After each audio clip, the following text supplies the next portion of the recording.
E nós vamos falar hoje sobre síncope, e nesta série de síncope a gente vai falar um pouco sobre o intervalo QT, o QT alongado, que é uma das causas mais temerárias que geram síncope, porque nesse caso o QT longo produz uma arritmia grave, que é a torsade de Pointes.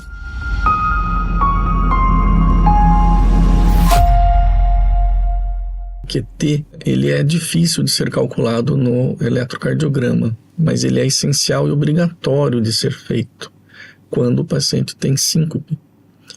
Na avaliação de síncope, embora a causa mais comum em pacientes jovens e aparentemente livres de doença cardíaca seja a síncope vasovagal, que é vulgarmente conhecida como uma queda de pressão, nesses pacientes, justamente nesses pacientes que têm um perfil para síncope vasovagal, você pode eventualmente estar vendo um paciente com QT longo tendo síncopes por torsade de Pointes. É relevante você considerar a hipótese de medir o QT em todo paciente com síncope, portanto. Vamos falar sobre isso. Nesse caso, nós fizemos um Holter em um paciente com síncope para investigar arritmias como uma causa possível de seus desmaios. Aqui nesse caso, quando você olha para o traçado, não há nada que lembre doença, mas você deve lembrar que é obrigatório a medida do intervalo QT nesse grupo de pacientes. Como a gente pode fazer isso? Nós vamos usar o aplicativo QTC da Cramer Academy para fazer isso mais facilmente. Então, abram o aplicativo no seu celular e importem a figura que vocês tiraram. Pode usar a câmera do celular, ou nesse caso eu vou para a galeria onde eu já gravei aquele traçado. Então, aqui está ele. Vamos aqui no aplicativo tirar as dicas visuais. Agora a gente tem lá o nosso traçado, vamos fazer um pequeno zoom aqui, para ficar mais fácil de identificar. Perfeito. Aqui parece bem adequado para ser medido. Muito bem. A primeira coisa que temos que fazer é a calibração do sistema, dizer ao computador, ao aplicativo, quanto valem 5 quadradinhos, 5 milímetros de intervalo. Depois que a gente faz a etapa de calibração, a gente vai finalmente medir o intervalo QT, nesse caso, do início do QRS até o final da onda T. Vai ser mais ou menos aqui. E agora a gente vai para a etapa 3, que é medir a frequência cardíaca. Ela vai de um intervalo R até outro intervalo R. Poderia ser de uma S até uma outra onda S, mas aqui fizemos dessa maneira. Repare que eu estou medindo o intervalo RR que vem antes do intervalo QT medido. É o ideal, tá? Não é tão crítico assim, mas é o ideal que se faça. E finalmente a gente faz o cálculo desse intervalo QT. Repare que o resultado do QT corrigido, QTC, deu 715. Ele é maior do que o normal para um homem. Essa paciente era uma mulher. Então a gente, para mulheres, entende que o normal vai até 460.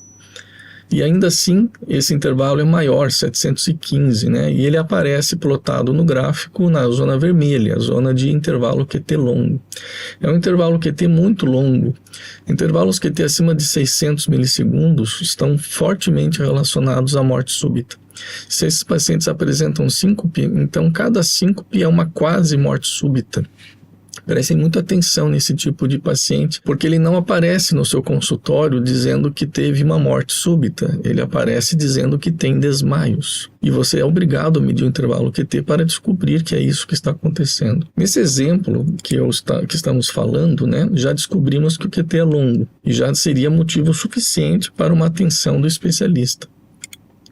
O que acontece na sequência desse Holter é que aparecem várias extrasístoles ventriculares de natureza polimórfica, algumas vezes pareadas em triplex, são pequenas taquicardias ventriculares, que se transformam numa taquicardia ventricular polimórfica. Aqui, num zoom da figura acima, nós temos uma pequena TVNS, depois uma extrasístole sobre essa onda T alargada, né, esse complexo QT muito longo, que se transforma aqui no torsades numa imagem de zoom. Em outro traçado do paciente, ela faz isso todas as vezes, em vários momentos. Nesse traçado de Holter em particular, essa paciente não reclamava de síncope, nem de tontura, nenhum sintoma nesses momentos. Ela teve uma síncope logo depois deste evento, quando a torsades durou mais tempo. E repare que a torsades sempre reverte. Por isso que a primeira queixa de um paciente com QT longo é a síncope e não a morte súbita. A morte súbita vai ser o evento derradeiro que vai causar o último sintoma desse paciente. Para evitar que ele tenha novas síncopes ou que essa torsade se sustente a um nível que cause perda da vida do paciente, você precisa fazer o diagnóstico do QT longo. Então, se você faz o diagnóstico do QT longo, você se antecipa ao diagnóstico da torsades e você trata o paciente para evitar que ele morra. E são pacientes jovens. Outra coisa que é importante na história do QT longo é que, embora ele possa ser congênito, adquirido de maneira genética, e, portanto, são pacientes muito mais raros e difíceis de serem encontrados no dia a dia, a causa mais comum de QT longo não é a genética. A causa mais comum do QT longo é o uso de remédios que aumentam o intervalo QT. Daí é muito importante que você considere a hipótese de QT longo em qualquer paciente que toma remédios que podem aumentar o intervalo QT.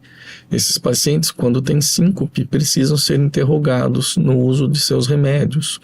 Quais são os remédios que costumam aumentar o intervalo QT? O primeiro deles é muito comum, é a amiodarona, Ancoron ou Atlanzil, ou outros nomes do mercado. O nome genérico amiodarona é um remédio que pode aumentar o intervalo QT. Isso não quer dizer que o paciente vai ter torsades, mas deve ser sempre usado e receitado por um especialista em arritmias. Não brinquem com esse tipo de remédio. Outro tipo de paciente que pode ter síncope são aqueles usuários de antihistamínicos, que são os antialérgicos. Antialérgicos aumentam o intervalo QT e podem produzir síncope. Pacientes que usam macrolídeos, como azitromicina, são pacientes que também podem ter o QT aumentado por conta disso. O uso de diuréticos. O diurético tiazídico ou de alça são diuréticos que perdem potássio. A perda de potássio tem que ter um potássio baixo no sangue nesse grupo de pacientes, causado pelos diuréticos. Essa perda de potássio vai fazer o intervalo QT aumentar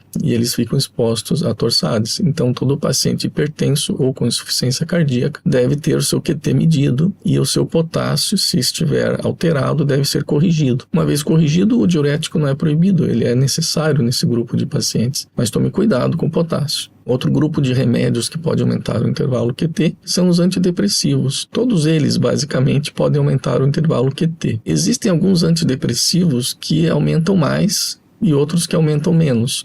E todos são seguros, mas o médico que os prescreve deve estar atento ao intervalo QT. Se você tiver uma associação de todos esses remédios, e isso é relativamente comum, um paciente com insuficiência cardíaca usando furosemida, diurético de alça, perdendo potássio, que é hipertenso, usando também hidroclorotiazida, que é um diurético tiazídico, que também perde potássio, usando a amiodarona como um remédio profilático de fibrilação atrial, por exemplo, também aumenta o intervalo QT, usando um antidepressivo por estar triste com a sua própria doença, ao mesmo tempo tendo uma gripe, uma infecção que pode causar a necessidade de um uso de antibiótico, como o macrolídeo, a azitromicina. Quando você faz uma associação temerária desses remédios, isso pode aumentar o QT a um nível de geração de síncope.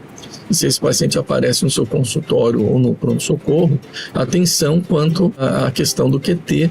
E o tratamento é muito fácil, basta substituir esses remédios para que isso não aconteça. Todo esse conteúdo foi baseado no livro A Arte da Eletrocardiografia. Se você tiver interesse em se aprofundar no assunto, acesse os links da CramerAcademy.net e o blog de ECG. Foi muito bom a sua presença aqui. Obrigado pela audiência. A gente se vê na próxima sessão desses vídeos. Um abraço.